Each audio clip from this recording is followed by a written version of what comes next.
Hello. Let's see. Yes, I can hear you. Let's see. They can hear me, and now they can hear you. Okay. I'm finishing up getting these shows together. Okay. No worries. I need to tweet and stuff and some other things. Okay.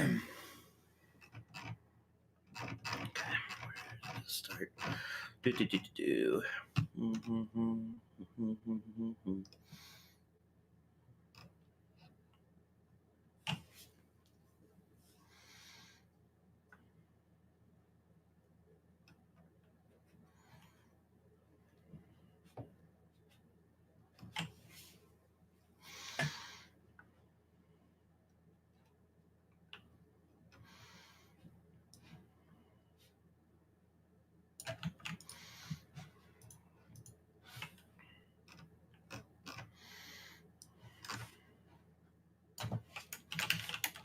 And I got my hand.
Okay. All right. Just finishing up here.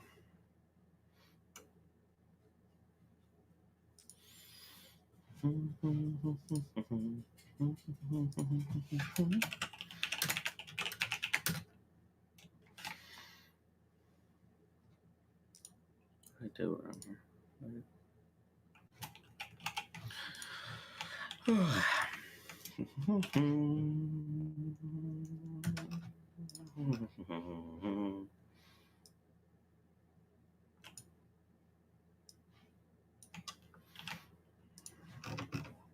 How's it going, Jeff? It's going pretty good. I'm going, getting stuff set up. Got the kids eating. I think we're all right. I think we're doing pretty solid.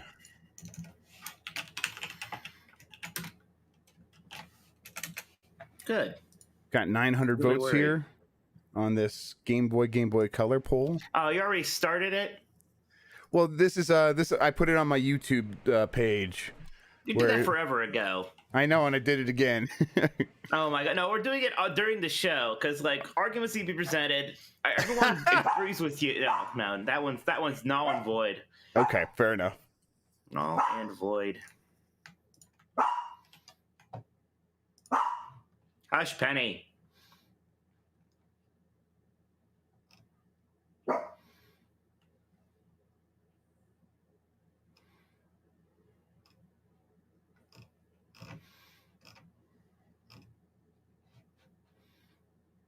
Oh, AJ answered. What about this?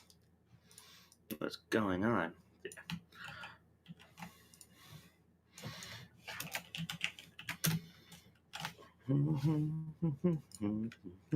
May right back.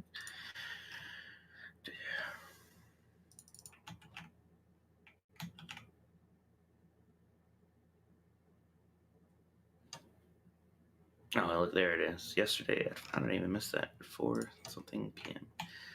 Well, I mean, unless the that poll agreed with me, then we can run it. It did not. But last time, yeah. Okay, see, that's insane to me. It's I can't even get started. Can't get started. Can't even get started. Save it for the show. Save it for the show. Oh my god. Okay. My god. Mike's got a lot of problem with you people. I do. And I mean you people. Wow. Game Boy Color truthers. Benji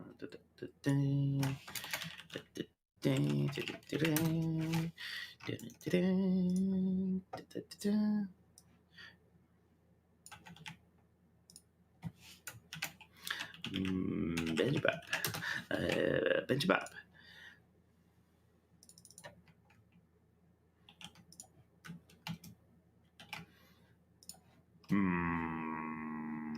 Benji Bop.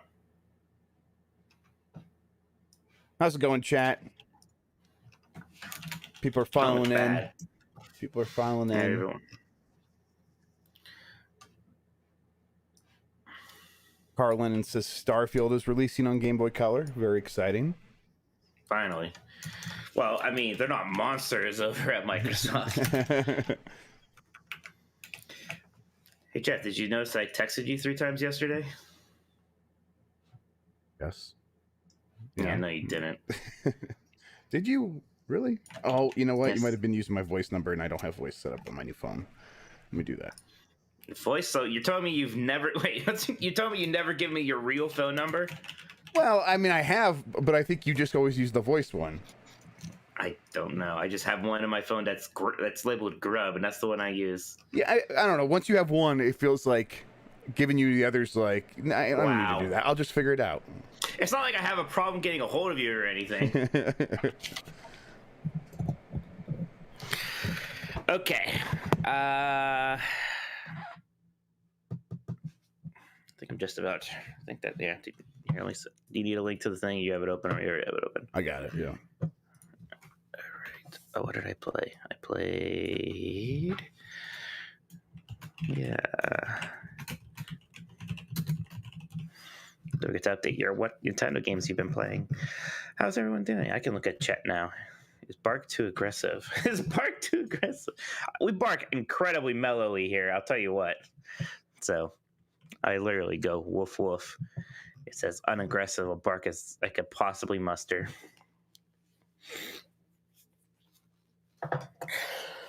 Whew. I'm up.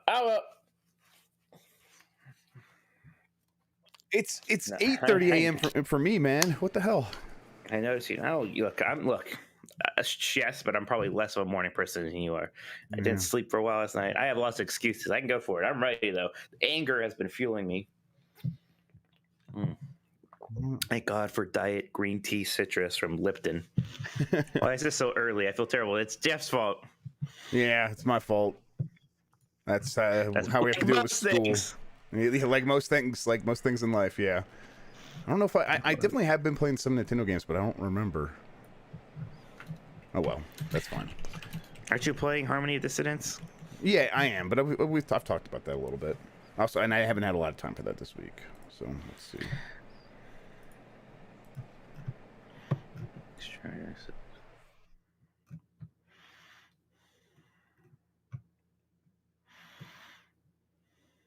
All right.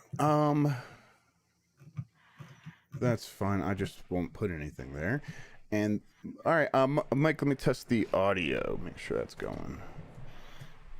Where is it? Here is this.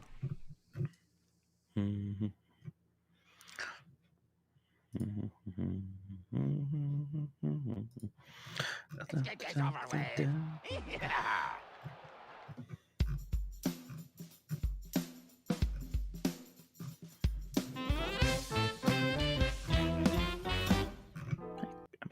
You could hear that? Nope. No, because yes, that's right. Discord is not set correctly. All right. That's my favorite question of the shows. Is can you hear that? Because it's so often you always say it so confidently, and it's usually no. No, I can't. you guys hear me? Start cheering now. Hey, you guys hear me?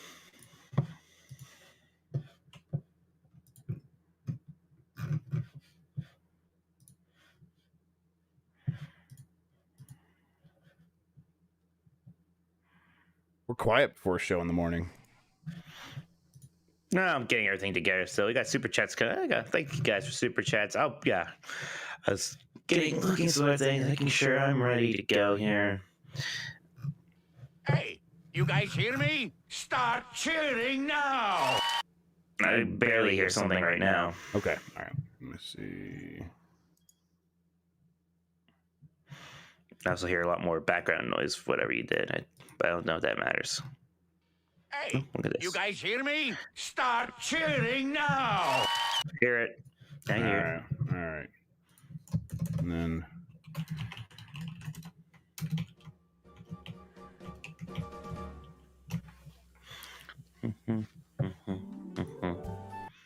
Double. That goes gone. Okay. Oh, don't worry. He's working on it. He's just pushing buttons. I think every time he's just pushing buttons randomly until I tell him it's okay. Yeah, pretty much. You guys hear me? Start cheering now. All right. The false alarm, everybody. That's not the real. All right. Yeah, no. Don't cheer yet. Nick you Turbo, guys- I notice you. All right, Nick Turbo, I notice you. All right. That goes All right. gone. All right, cool. Okie dokie. Mike, is everything set? Are we good? Got a tweet. I tweeted. Oh, I didn't realize that you're a big boy.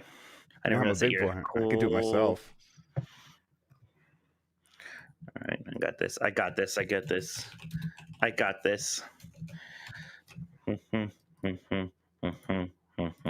Nah, tweets I haven't read yet. Probably just more people being wrong about Game Boy.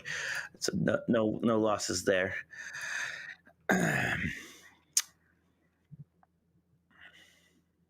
Mike sounds loose. My vocal cords do not do that get tight thing. I'm always loose. Yeah, Mike's always loose Mikey is what they call him. Lucy, Mikey. Loosey goosey woof woof. I don't love you, Nick. I don't love you. You don't have me. I'm just being mean. I love you. All right. So I'm ready. All right, I'm ready too. Let's I guess I don't really need to do much. I just gotta hit the button. So I'm gonna count down and let Mike take it. All right, here we go. 5, 4. Oh no, I have to hit record, Mike. What am I talking about? All right. Oh no. 5. Wait, no, What, concern. okay. Is there anything else important you forgot about? Yeah, there's the camera's not on us, so I'm not. Oh, yeah, I haven't turned my camera on. Yep. Hi, everybody. There we go. There I am. All right, loosey goosey. Here we go. All right. 5, 4, 3. Hey, you guys hear me? Start cheering now. Yeah, let's get this over with. Yeah.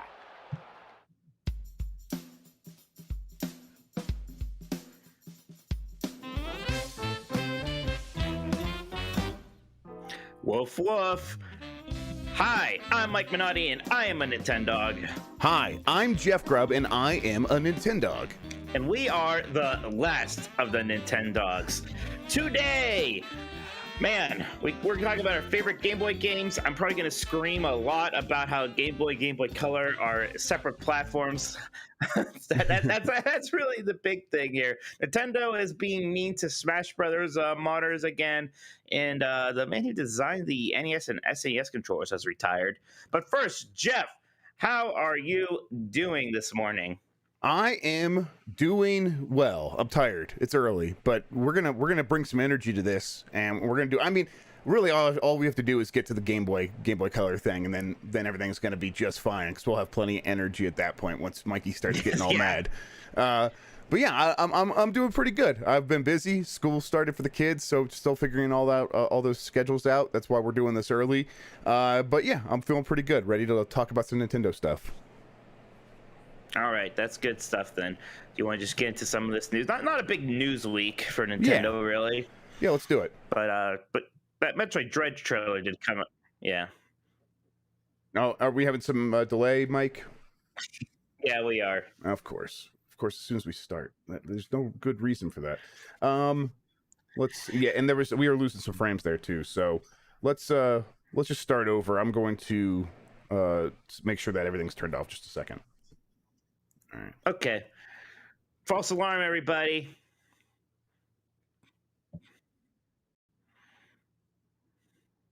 Hang on, everybody. We'll be right back.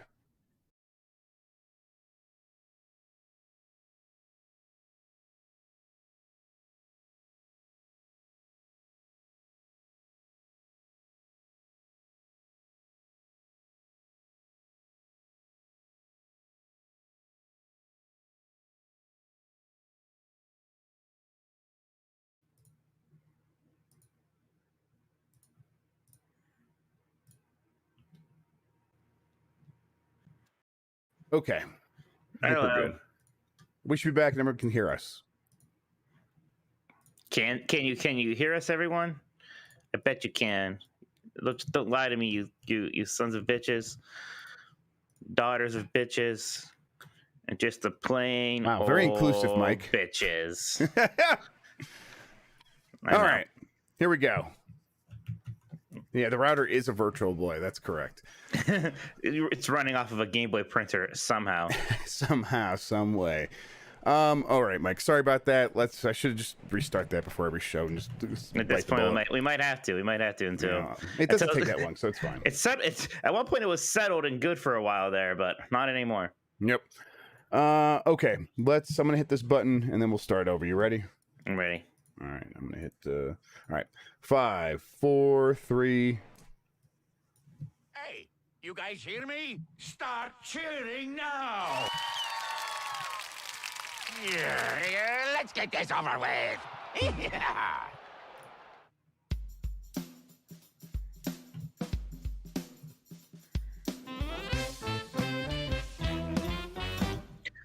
Woof woof. Hi, I'm Mike Minotti, and I am a Nintendog. Hi, I'm Jeff Grubb, and I am a Nintendog. And we are the last of the Nintendogs. Woof, woof, woof. Wow. Today, we're talking about our favorite Game Boy games. I'm going to scream and yell because my heart only knows anger. We have a new Metroid Dread trailer to talk about. Nintendo continues to hate Smash Brothers mods. And, the man who invented some Nintendo controllers retired. We'll talk about that. Jeff, how are you doing? I'm doing good. I'm doing good. It's early. The internet is a problem, but we're going now, and there's no stopping us. And really, if I hadn't brought it up, the audio people never would have known. Just our secret YouTube watchers, they would have known. They would have known, and yeah, they're our real priority. Screw you, podcast listen. No, that's ridiculous. He doesn't mean that. He doesn't. I don't mean that. Like and subscribe, leave 5 stars, ring that bell, hit my face, wash your butt. Let's go. Okay. Jeff, are you ready to talk about this? Not not the biggest Nintendo news this week, but there are some things here. Yeah. There's some news. There's some things to go over. I mean, the biggest thing for me, I don't know if this is where you're starting, but that Metroid Dread trailer was really, really good. Her tailor's pretty nice too. Yes, her tailor's. Yes, I mean, looking at that suit, yes. Yeah, you posted the reaction video because I watched it live on GameSpeak Decides last week. I was like, oh, I'm not watching these Metroid trailers because I know I'm gonna play this game. Why am I gonna spoil myself? Blah blah blah. And there was maybe some merit to that, but it was also kind of silly because I've never actually played a game or watched a movie really, and I was like, well, if only I didn't see the trailer, that would have been better. Yep.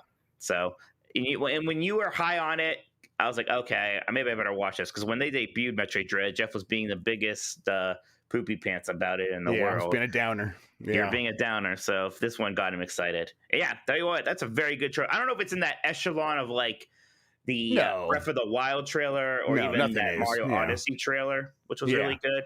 But it's a very exciting trailer. And I think it's doing a lot to get people pumped up about Dread. Yeah, I feel the same way. It's nothing's as good as that Zelda trailer, but yeah, boy, watching that, I am so ready for that game.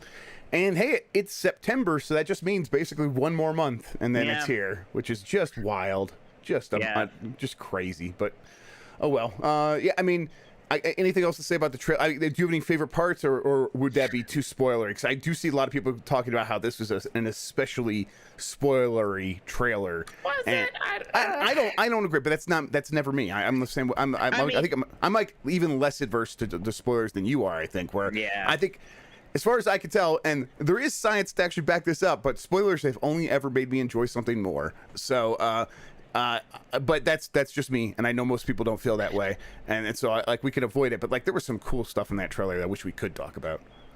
I mean, I'll talk about it. I guess now if people were that concerned about trailers, maybe I don't want to. But I mean, there was a certain boss reveal that we hadn't, like, we always get Ridley. We saw this other guy, and that was really exciting. We saw some of the upgrades that you get, and they look really cool. My favorite thing is that one of the sort of biomes is this Chozo Palace, and I think that looks really cool. And it looks I agree. Stands out from anything we've done in Metroid before.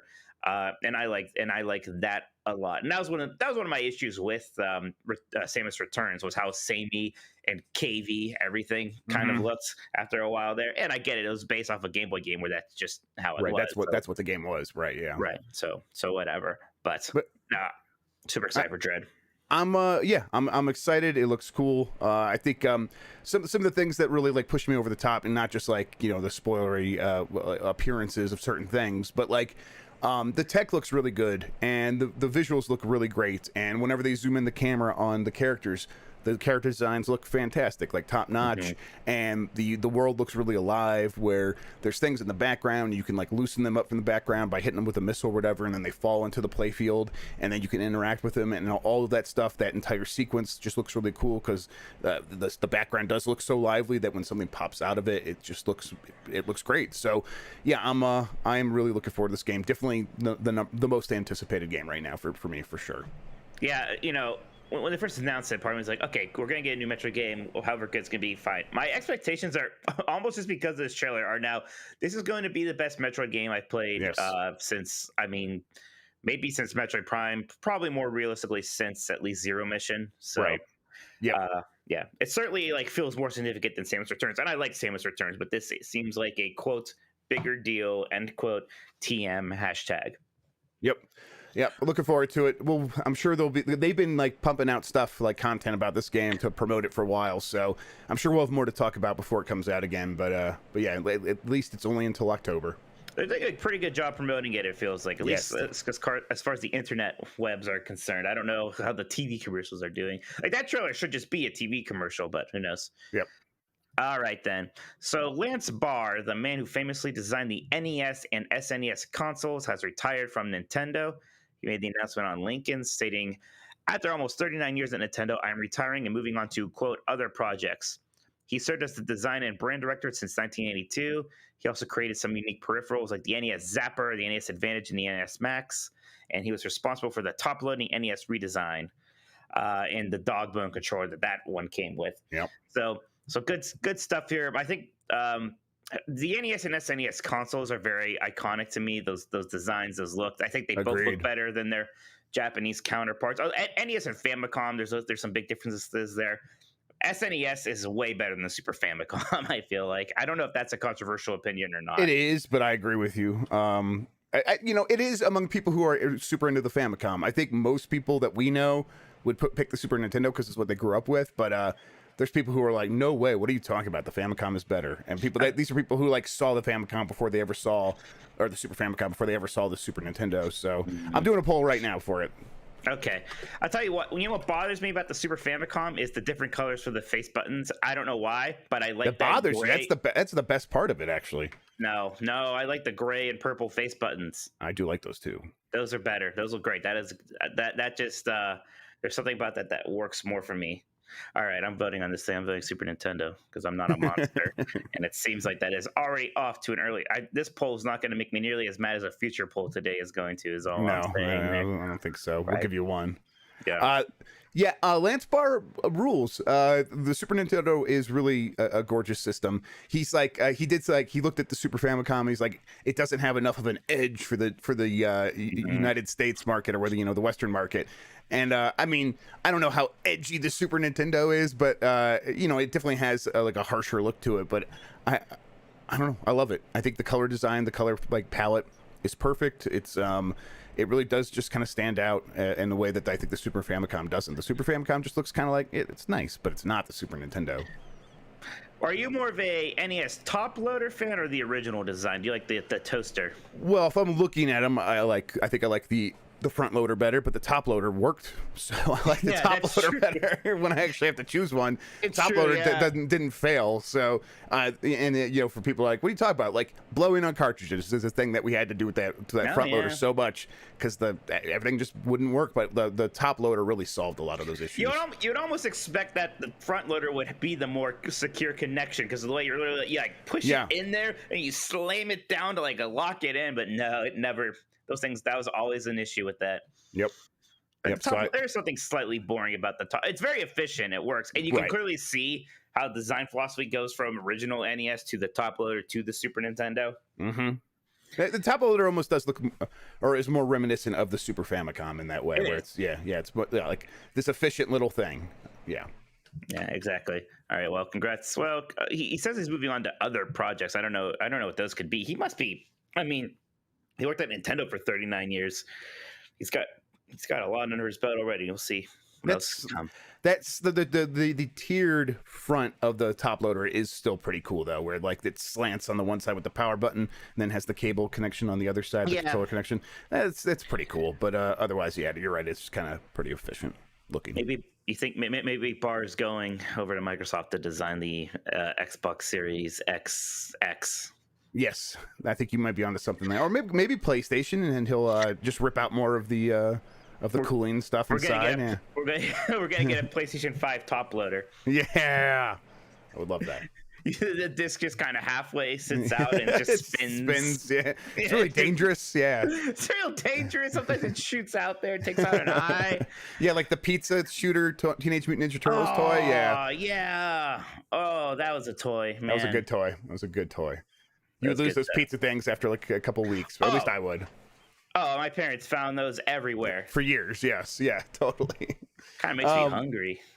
Yeah, I know. Just think about the turtles makes me hungry for pizza. Absolutely. I will say, the Lance Barr having a 39-year run at Nintendo, that's pretty good. That's pretty impressive stuff. So, yeah, congratulations to him. Yeah, he must have looked around and been like, I'm the last one here from the NES days. I think probably. Yeah, seems likely. It's hard to imagine. I bet he has some stories. Yep. All right, so Nintendo tells Riptide, which is a Smash Brothers tournament organization thing, that they can't play the Project Plus mod for Super Smash Brothers Brawl. You probably heard of Project M. Project Plus is just like the more advanced version of that.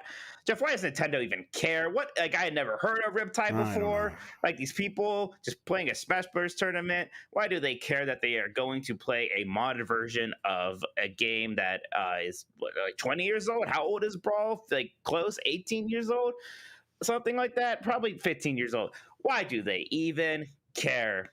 I just think that I don't know if they care as much as their lawyers just tell them to care. Say, hey, you should one thing about Nintendo is, as creative as it is, as influential and inspiring as the company has been in terms of the games it's made, a lot of the company is run by lawyers. And Nintendo of America is especially the case for that, where Howard Lincoln was just a lawyer and he won Nintendo a big case, and then they made him the president of Nintendo of America. That's how much they love their lawyers at Nintendo. And I just think that lawyers run a big part of Nintendo and say, hey, we are going to think of every worst possible scenario here that could come from anything. And while this actually does not affect our copyright holdings at all, maybe it could affect our trademarks, but even then we're not really worried about that. But because other companies are able to do this just fine and let mods go out there and exist, and then there isn't an issue. But if Nintendo's lawyers feel like, hey, there's any potential implication where this could cause us problems down the road, we're just going to cut it off now. That's what it feels like to me. Yeah, I think I also saw Nintendo shut down that 2D Metroid Prime remake that was happening, or demake if you want to call it that, was going on there. Yeah, it is weird, especially, I know you don't always have nice things to say about Sega, but they are very good when it comes to these fan mod things. Yes. I know a team just released a 3D Sonic fighting game that's just out there. And it's like a full-featured 3D fighting game with the Sonic characters, and it looks really rad. and Sega does not care. No one is ever going to confuse it for a Sega product. It's completely fine. It clearly has never actually bothered Sega's bottom line. And there's a ton of Sonic fan games. There's a whole community. There are festivals where people bring those things. They hire those people sometimes. Yep. And I just don't know why Nintendo can't. It's only been a positive. It's only been a positive for Sega. So it's like, and we've seen this in other industries and other mediums. You know, people have certain free reign to make Star Trek, like even like little fan movies, fan films, and fan TV shows. And Star Wars has similar rules where you can make Star Wars fan films. That's been a policy for decades now for them, because I remember going back to Troops or whatever it was, that like cops parody that they did with the stormtroopers, and that was like early internet stuff. So they've been supporting this stuff, or enabling it to exist for years and years, and it has not hurt Star Wars. The fan films haven't hurt Star Trek. These things are only a positive, and it does not weaken trademark. It doesn't actually weaken trademark. So I don't understand what the real concern is there. So I just think it's overzealous lawyers who like are kind of overstepping their bounds because they get paid a lot of money and they feel like they got to stay busy. Man, now you're making me think of like those early Star Wars parodies. So one of like the first internet stream I remember watching was when episode 1 was coming out in '99. Yep. There was people in the line in Hollywood to see it, and somehow they were streaming from the line on Real Media Player, countingdown.com, and they were like talking from there, but they were also playing videos from there. I'm actually shocked they got this going in '99. Yes. And they would play Troopers. They played Hardware Wars. Remember that one? Yep. And all that stuff. And I mean, I still remember that because the excitement for that movie was so insane. Right. Gosh, I can't believe 99. I can't believe they're pulling that off. We can't even get a stream going. I know. Exactly. Yep. All right. So yeah, Nintendo, they're a bunch of jerks. I mean, we love them. Get us out of Nintendo jail. Please send us review copies for Metroid Dread. Yep, please. We promise we won't make our own version of it. Is that what you're worried about, Nintendo? We won't do that. We swear. Yeah. Look, we don't know how. Don't worry, Nintendo. I promise. There's not a mod they could make that would make me play Brawl again. Please, Jeff. Monster Rancher 1 and 2 are getting the DX treatment, and it's coming to Switch. Did you play these games, Monster Rancher? Is Monster Rancher the one where you put in the CD and you create your own monsters? Yeah, it's the one with the thing. I always remember Monster Rancher as the other anime that on Fox Kids that wasn't Digimon. There's always ads for it. I always thought it looked noticeably worse. I was not a Monster Rancher person. I was not into it. I have some friends who are really excited about Monster Rancher. It was never my thing. So to explain what I'm talking about there, this was for like always from Tecmo, right? This was Tecmo's Pokemon. Monster Rancher was like came out on the PlayStation or something, and what you could do is you get to a screen where it's like, hey, create your own monster, and you would take the game disc out and you would put like a music CD in. So you'd put in your Wu-Tang, and then you would put in the Wu-Tang, and then it would read that disc, and using the data, it would basically just like read that data and then use that scrambled information to create a new monster. And so you would have your Wu-Tang monster or whatever, and you could do this with any disc that you could put in there. That's as much as I know about the game. I never played them. I never really had much urge to play them because, like, the stories of people just putting the disc, I'm like, okay, that sounds like the entire experience to me that I would even want. So I'm just gonna listen to people talk about it and I'll be fine. I don't know what this game is at this point. Is it like because you don't have CDs anymore? You don't even have like a way to like put MP3s on a Switch. So what's happening here? Scan amoebas? I don't know. I imagine you just push a button and it randomly generates a monster at that's some probably point. I mean, that's effectively the same thing too. So yeah, it's effectively the same thing. So yeah, right. Yeah, I have no idea. I assume it's a JRPG of some kind. I assume it's got to be somewhat like Pokemon. I don't know. Maybe more like Digimon. And then lastly here, we have a couple more Super Monkey Ball Banana Mania characters. Morgana from Persona 5 is jumping in, so that's nice. Maybe they can release some freaking Persona games on Switch aside from Scramble or whatever it's called. It's so weird that like so many these Persona characters are getting into so many other games, and yet the Persona games themselves are just continue to be locked down and aren't anywhere else except for PlayStation. So that first Persona like event, like announcement event's coming up soon, right? Is that? Or do we have a date for that? They must be. Yeah. Why don't you look that up? Because that has to be happening. Because there's like supposed to be like 6 of them or something. Right, over the next 18 months or something like that. So yeah, and so they better get started with that. Oh, by the way, Daniel Bradley said that for Monster Rancher, apparently you can use songs from a database. So you're still using songs to make your monsters in Monster Rancher. Okay. So is Wu-Tang in it? Is Wu-Tang in the database? You tell me. I tell you what, they better be like very late 90s songs, yeah. right? Ace of Base, yeah, totally. Right, absolutely. Barbie Girl. Yes, Barbie Girl's probably more mid 90s, huh? I have no idea. Ace of Base is probably mid 90s too. Yes, maybe it's the Spice Girls actually. Right? Yeah. There we go. By mid 90s, I was in or late 90s, I was in high school, and old man. Corn, I guess. Yeah. Old man. I graduated in 05. I'm a spring chicken. So Morgana, that makes sense. Why not? It's funny because we know like these other Sega characters are coming, and I still don't necessarily think of Atlas when I think about that, but yeah, that makes a lot of sense. And they also actually, I think, just announced earlier today that Hello Kitty is coming to Monkey Ball, so there's that too. Just real quick, that first Persona 25th anniversary project 2021-2022 event is coming, and this is based on the website, the teaser website. It says 2021/9, so September. There'll be something in September. This is so pretty soon here. What do you think about Hello Kitty being at Super Monkey Ball? Yeah, that's fun. I'm definitely gonna play this Monkey Ball. Like I'm in the mood for a Monkey Ball. They're doing some fun stuff with October 5th. So you play for a few days before Metroid comes out. Exactly. Then you go back to it. Yeah. That's exactly how I'm gonna do it. So that sounds perfect to me. I think they're putting all these weird characters in it. I think it's fun. I hope they get even stranger. I hope that there are some truly bizarre. Like I hope they have like former President Bill Clinton is in there or something like NBA Jam style stuff. I really just want Echo the Dolphin in like a ball filled with water swimming again. That would be fantastic. Yes. Not going to happen. They're clearly doing more recognizable characters than that. Although we got Beat from Jet Set Radio was the first one, and that got me really excited. But since then, it's been like Sonic and Tails, of course. We're gone for Persona, recent game. I get it. Now it's just Hello Kitty, not even really related to Sega. So sure. So Daniel Bradley says Walter Cronkite in a Monkey Ball. Yeah, exactly. Walter Cronkite. There we go. God. Only if he repeats his narration from Spaceship Earth the entire time. Yes, there you go. That's what I want. All right, so that's it for the news. We have a few questions to get to here. I know looks like we got a bunch of super chats already. If you guys want to send more super chats, please do. You can ask any questions. You can also tell us what your favorite Game Boy game is. Not Game Boy Color game, Game Boy game, because we're going to be talking about that in this segment after the questions. Jeff, are you ready for these questions? What if I said that I literally got ready the second you said that, and now it's in front of me? I can tell because you start panicking, and I heard your keyboard. I was like, "What is he doing?" Fair enough. You're ready. You're ready enough.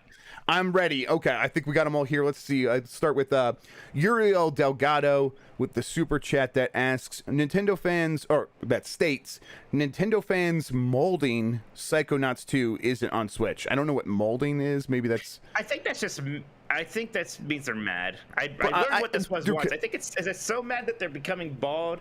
I forget, but they're mad. They're shedding. Yeah, basically. Molting is what birds do. So I always equate it with that. Like Iago. That's probably not right. That's probably not right.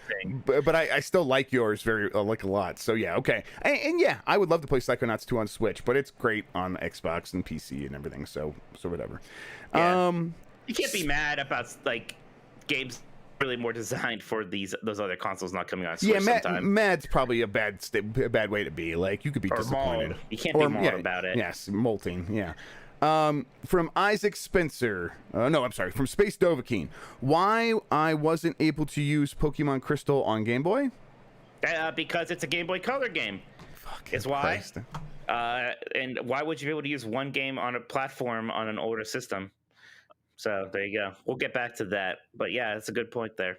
Thanks a lot, Space Dovahkiin. Although to be clear, Gold and Silver were like those cross ones that would work on both. The black cartridges. Yes. Right, okay. Isaac Spencer says, Mike, I'm completely on your side about the Game Boys and Game Boy Color, but wouldn't the new 3DS be a completely different console as well? It has exclusive titles. Yeah, Mike, wouldn't it be? there's clearly a line. There's clearly a difference between a few of them, and to be clear, pretty much all of them were just ports. Like the two that everyone really remembers are Xenoblade Chronicles and Hyrule Warriors, right? So they're already ports from other systems, anyways. It's pretty different. Like, you know, there are games that are only compatible with the PlayStation Eye. That doesn't make it its own platform. When there's hundreds of games, PlayStation Eye is that only not a work on your system, console. then it's a different platform. All right. Well, look. So there's that. There's that. We can move on from that one. But I don't know. Should I just get into this now? Let's get some more super chats. Let's get some more super yes, chats. we got a few more. Let's get it. Let's see. John Cody, you can only play games like WarioWare Snapped on a DSi and Xenoblade 3D on a new 3DS. Does Mike consider these separate platforms like the Game Boy Color? No, there's so like, all right, here's the thing. You guys are all like looking at this so analytically and so robotically. Like, yes, there are a few games that can only be played on some of those things, but it's clearly a very big difference when it's just a handful of them, and it's just because of whatever. It's very that wasn't a good argument there, but it's just not. Man, the same. it is just Game Boy whatever. Color Wow. Again, Game Boy Color has hundreds of games that can only be played on the Is it Game Boy hundreds Color. or is it like 150? I thought it was like sub 200. Okay, I guess that's not really a good point. It's still a lot. Over 100. How are you like that, Jeff? Is that good enough for you? Yeah. Okay. Yeah. You know what? You can only play Mario and Wario with the Super Nintendo mouse. All right. Nobody freaks God. out. And then Uriel Delgado says, sorry about the molding joke. Direct next Tuesday. And I real quick, I did. Yeah, you were right. Molding is when someone is expressing a large magnitude of rage, often over something relatively small, that the stress they are giving upon themselves causes their hair to fall out. Thus, molding. I don't know what you're talking about. Yeah, this is all because of the Game Boy Color. So it is. Yep. I think we found it. Direct next Tuesday. I think there's a good chance that we get a direct next week. I think that's a good chance. I don't know for sure, but based on a bunch of I think the arrows are pointing in that direction at least. But we'll see. This month at least. Brap says, excuse me. Hey Jeff and Mike, Super Nintendo looked better, but its version of Mortal Kombat had no blood. Yeah, we know. That's fair. But I mean, why are you playing Mortal Kombat 1 anyways? Yeah, that's a good point. Yeah, Mortal Kombat 2. By the time Mortal Kombat 2, that wasn't a problem anymore, and yeah, that it was such a weird thing that they obsessed about like blood so much back then, and now you can find like really violent games and like really sexual games on the Nintendo eShop. They just stopped caring in the last 20 years. Right. Yeah, they're like we don't care. If I kids mean, find this stuff. there just happened to be a spotlight on it because of it was still relatively new. Random politicians caught wind of it. So and Genesis was like trying to be big, specifically like the adult system, right? Yeah. Okay. Yeah. Yeah, it was a conversation that was going to have to happen at some point, and it was also it's not like today. Like it really was mostly kids playing these things and caring about these things. Right. So there was the big won't somebody think of the children angle, right? Yeah. Now we think, won't someone just please give Brap his blood? Brap is thirsty for blood. Give it to him. Yes. Thanks for showing up, Brap. Yes. Yes. Now, yeah. Daniel Bradley comes in with wait, you know what? This is an answer to our topic today. So I think I'm going to save it. So I'll save that for Daniel Bradley until we get to our favorite Game Boy games. All right. Yes. If you guys have any more of those you want to share, you can send those in a super chat. Any other questions? I have a few questions from our community here. If you're ready for those. I'm ready. Let's do it. Nick Turbo asks, why are other companies so bad at copying the Nintendo Direct format? Other presentations just feel slow and unnecessary in comparison. Yeah, I don't. It's weird because it seems like most of the time when people do these things, we complain later how that was bad. Why was it so slow? Why was there so much talking? Why wasn't it doing this? It seems like in our head we all know how these things should go, but then they just don't. And I guess the most recent example was Microsoft's Gamescom thing from last week, which didn't have very much news. Was basically some kind of not even deeper dives, just long segments on specific games like Psychonauts 2, like Age of Empires, and showing us how trebuchets work. It was almost like something that would happen if you had a weekly 30-minute slot on TV, like you had a slot on G4 or something. So I was like, man, what are we gonna do? I don't know. It's film something about trebuchets. I liked it, to be clear. I liked the trebuchet thing. I was like, oh, this is pretty interesting. But I do get it. At this time, when people are watching these things from a big video game company, they do have that expectation that's going to be pretty exciting, and it's going to be a constant stream of new games. Now the problem there is you need new games to talk about. A lot of times you're going to do that, and maybe you just don't. Jeff, what do you think? I forget the question. What were you doing? I was looking up whether or not Warlocked was a Game Boy Color or one of those fusion games. Oh my god! Oh my god! Not listening to the question, not listening to me. I forgot the question. Fuck you! You didn't forget anything. You never heard it. You never heard it. I can even tell looking at you that you were getting nervous because you knew it was going to be your turn to talk soon.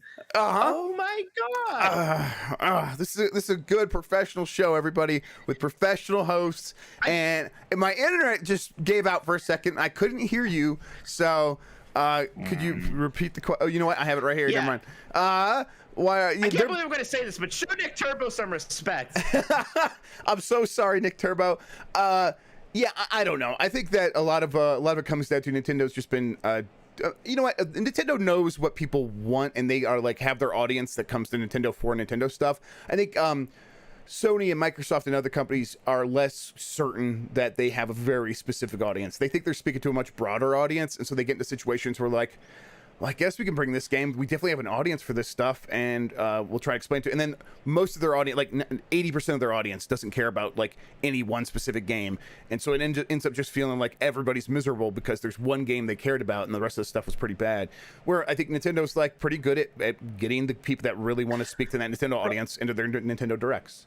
Even Nintendo messes it up sometimes. Oh yeah, for sure. Don't forget the Bakugan thing. Yes, yeah. It's not easy overall, but yeah, Nintendo is definitely better at it, and they just are good at keeping that pace, and they don't ever really break up their Nintendo Directs with interviews, which is something Microsoft's bad at. They make it feel like it's going to be a big announcement thing, and then we spend 5 minutes doing interviews about each thing or talking about trebuchets, like you said, which I did hear the word trebuchet. So there. Is that when you start panicking? We're talking about this. What's going on? That's when I panicking, yes, because I felt very lost at that point. Because I'm like, wait, how would we get to trebuchets? All right, Jeff. I have another question here. Do I have your full attention? All right, here. I'm gonna lock it in. I'm zooming in. There you All right, go. here we go. You ready for this? Yes. Yeah. Let's you do ready it. for the good people who send you money on a regular basement? ADHD be gone. All right, here we go. Wildfire Alex asks, "Oh God, will Nintendo ever release Metroid Prime with a series of exclamation marks and question marks after that?" Yeah, they're going to release Metroid Prime 4. Don't forget that with the development on that game restarted, and they told us when that happened, so it's always going to be a while after that. We've seen Retro Studios hiring up since then, so we know they're working on it. They're doing things. A lot of those job listings specifically mentioned Metroid Prime 4, even, I think. Yep. If not, it was pretty clear what they were for. And of course, I'm not talking about it right now anyways, because Metroid Dread's the thing to get out there. I mean, I guess my question is, when do we start hearing about it? Is it the C3, or is that even still too early? Yeah, I don't know. I hope we start hearing about it at next D3. It seems like the right time to do it, but if it's not ready, it's not ready, and we'll just have to keep waiting. My guess is that we get through Metroid Dread, and it's a pretty big success, and then they're going to be ready to talk about more Metroid at E3, and they'll probably give us the Prime trilogy at that point and say, hey, Metroid Prime 4 is coming. Here's a little bit more on it, and then later in the year they show us more, and then it probably launches in early 2023. So we'll see. Hopefully it's not too long, but you just got to wait a little bit longer. Jotun asks, "Are you both optimistic about the upcoming Mario movie made by Illumination?" I think I'm cautiously optimistic. I think it's gonna be. I mean, it's gonna be so interesting that it's definitely gonna be worth watching once, right? What does a Mario animated film from a major studio look like? Yep. So it'll be fun for that. How good it's gonna be. I mean, Illumination has done good stuff. Sing is surprisingly good. I know, Despicable Me, the Minions, has worn pretty thin, and I understand that. And I am concerned that this is going to be too much in the Minion direction somehow. Sure. Because that's very wacky, and Mario humor isn't really wacky. It's silly, right? It's very different. And I mean, I'm sure they have a lot of talented people there that will understand that, and they'll get it. Who knows? Or maybe they'll have a lot of suits that'll just be like, this is going to make $1 billion. What else makes $1 billion is Minions. So just make it like that. I don't know. I'm somebody who likes the live action Mario movie though, so maybe I just have bad taste and it doesn't matter. Maybe I'll find it amusing no matter what they do. Yeah, I'm pretty hopeful. I'm pretty optimistic. I think the big thing is that Nintendo seems optimistic. They seem very into this. They're bringing in the director of Illumination into Nintendo as a new director on their board, and they're going to work closely with them on bringing more of their stuff over to Illumination for animation after this probably.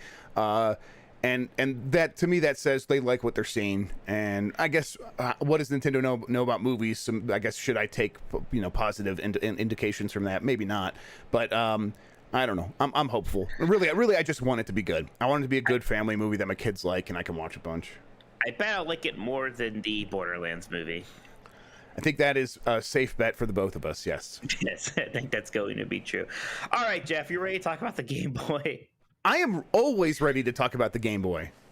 Let's go dig mine out. It's over there somewhere. I want to end this Super Nintendo, Super Famicom poll. Oh, wow. Look at that. I do. Yes, let's take a look here. So I'm going to hit end on the poll. It'll take a second to tally up the votes from all 140 of you. All right, which is a better looking console, Super Nintendo or Super Famicom? The Super Nintendo won with 61% of the vote, and the Super Famicom had 38%. So there's probably a 0.5% in there. I'm almost surprised that many people, because almost none of the people who answered this poll owned a Super Famicom. Right. There's definitely a lot of torch carrying for the Super Famicom from even people who grew up in Europe had the Super Famicom looking console, even though it was called the Super Nintendo. So that's probably confusing the poll a little bit. But and I don't. Europeans don't count, obviously. Yeah, they're not people. They're not.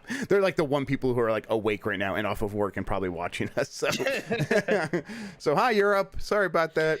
But yeah, I don't know. I think some people really like the look of the Super Famicom. Someone in here earlier called us the basic B for saying that we like the Super Nintendo more, and I think that's fair. Yeah, no, I am. I'm pretty fair. Basic. No, I'm basic. It's not unfair that I'm not basic. I agree, but not because I like the Super Nintendo. Come on. I do think the Super Nintendo is a great looking console. So. It is. Thanks for your votes, everybody. I do think the Genesis actually does look better, though. That original Genesis sign is fire. I love that thing. That's good stuff. All right. Are you ready to talk about Game Boy? And yes, I specified we're talking about our favorite Game Boy games, not Game Boy Color games. It's a separate platform. Jeff, why don't you tell people what you said when I told you this last time? Because I remember, Christian's not here right now, our mod, but he saw it.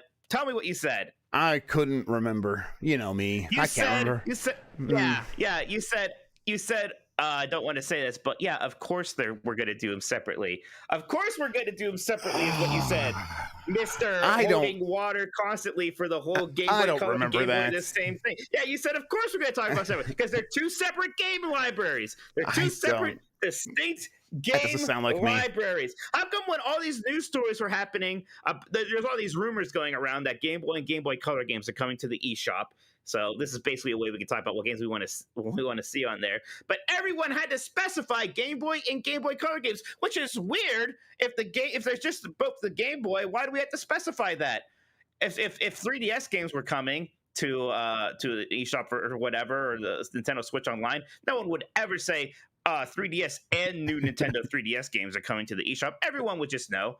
Everyone would just assume that. Okay. But we have to specify Game Boy and Game Boy Color, don't we? Okay, look, listen, I agree that it is an extreme example to the point where you have to specify, because it's not like the new Nintendo 3DS in that there was only a couple of games. So when you're talking about those games, there's enough that you need to specify.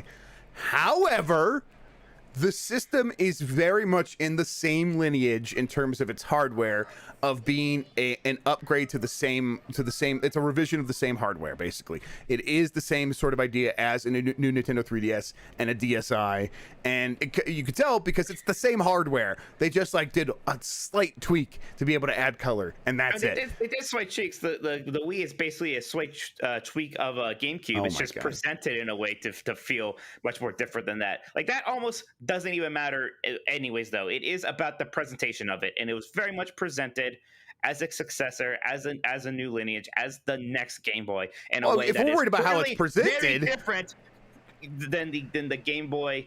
Than the Game Boy presented at the time.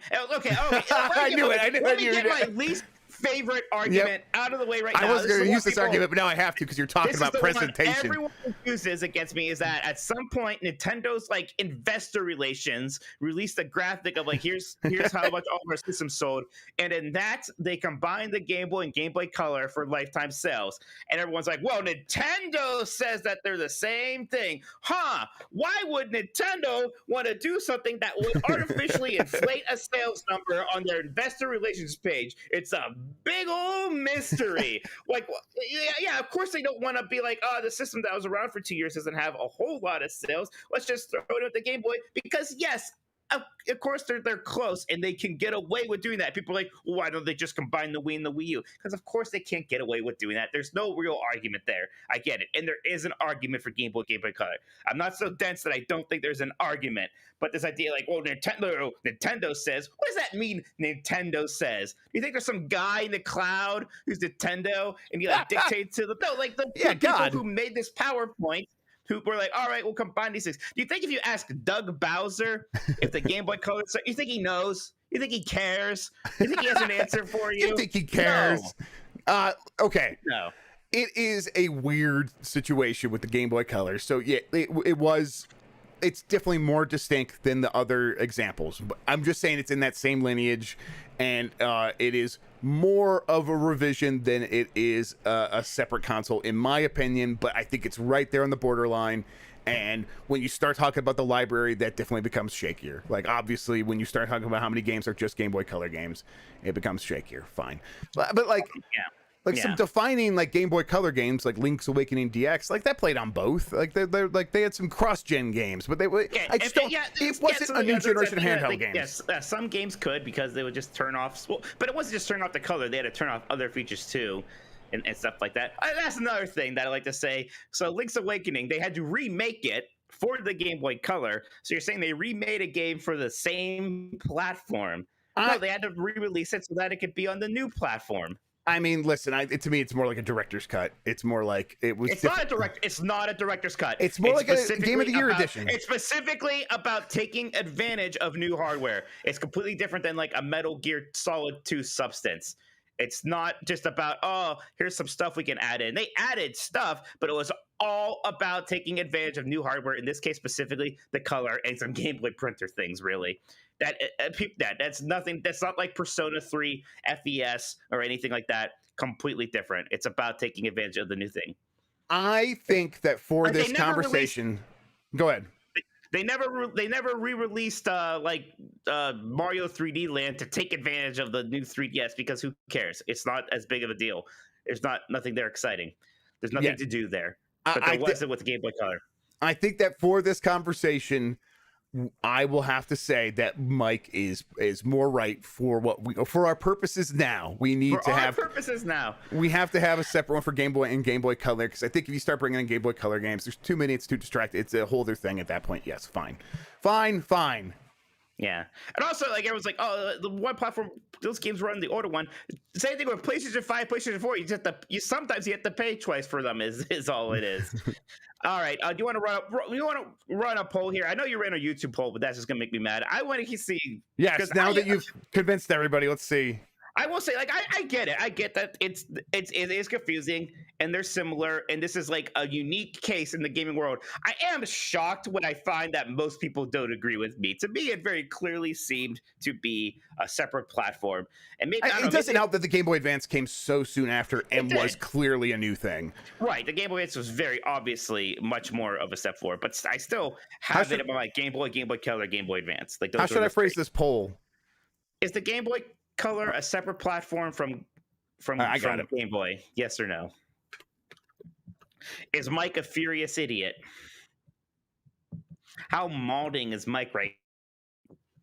I don't know if I can maud any more than I've already had in my life. We'll see. We'll see here. Now, as bad as I am, I'm not even nearly as upset as I was about that time spinner thing last time. That one really got me going. That one, see, like, I get it in this one. The time spinner thing, I did not get. Everyone's like, it looks like Mega Man. I could kind of see the point where it looks like Mega Man X because it's a 2D video game. No, that's some bad both sidesism there. That's not good stuff. All right, Jeff. Man, you. It's are hard. you It's hard. There's like breaking not. the Adam here. There's not a lot of letters or like word count or letter count to work with. You got this, Jeff. I believe in you. I believe in your ability to do this poll. All right, I clicked it. Okay. Everybody, you can vote. While you're telling them to vote, I'm gonna go help the kids with something. I'll be right back. It'll just take a second. Okay. We'll get this poll up here. There it is. Okay. It triggers me a little bit that the one answer is capitalizing and the other one isn't, but that's fine. Oh my God. We'll see how this goes. I think I'm just gonna get mad. I'll have to. Here, this will calm me down.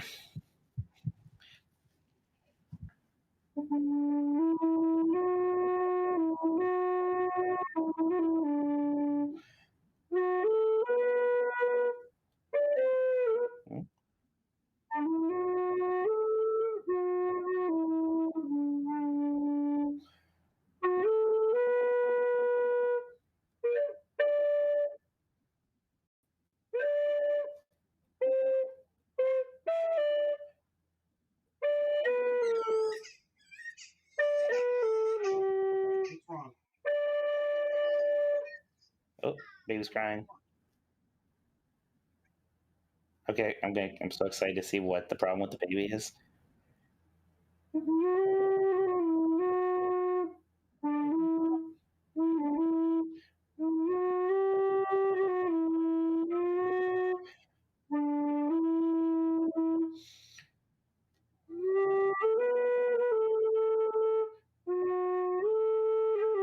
All right, I'm here. What's the baby upset about? It's not the baby this time. It's the 4-year-old. She's upset that the baby gets to pick the show, but Emmy won't tell me what show she wants to watch. So how could I possibly turn it to something else? Yeah, right. Yeah. Isn't that always fun? Yeah, it's fun. Isn't it always fun? All right. We got the poll going. Oh my God. All right, so far I just still haven't heard. I feel like I feel like my arguments are so good on this and they make so much sense. And I just don't know what else to do. I wish I could. It's getting worse. I wish I could just make it all better. I wish I could just make it all better. Right now, it's 65% in favor of the Game Boy Color is a revision of the Game Boy. You know what the big problem is that so many people watch the great content of the YouTuber MVG Modern Vintage Gamer, who sends in a super chat that says it's a revision of the same console. Damn it. This is his fault. He probably sent his legions upon me to sabotage me. I just don't get it. I don't understand it. I don't understand the argument. But the thing is, when you hardware, it's zoom out, hardware. I understand the internals. Zoom out a little bit, and it feels exactly like a new 3DS. I know the library does muddle it, but it feels like there's still a tier. There is an obvious tier between DSi, new 3DS, and Game Boy Color. It's like a half tier. It's a half tier. It's not like a full. It's not a full tier. Okay, all right. So it's a half tier. So if we're already a half tier between a 3DS and a new 3DS, one more half tier above that, that's a whole tier. All right, Mike, what's your favorite Game Boy game? All right, my favorite Game Boy game. Listen, people. All right, Mike's gonna find a new way to mold into something completely like a whole new creature. So I'm gonna become a blob. Blob, right? I'm blobbing. Mike's an angry blob again. Oh man, that's good stuff. What's your favorite Game Boy game? It's one of my favorite games of all time. It's Link's Awakening. The Legend of Zelda: Link's Awakening. It's kind of hard for anything to beat that. There are some great Game Boy games. I like Heineko Alien and stuff like that.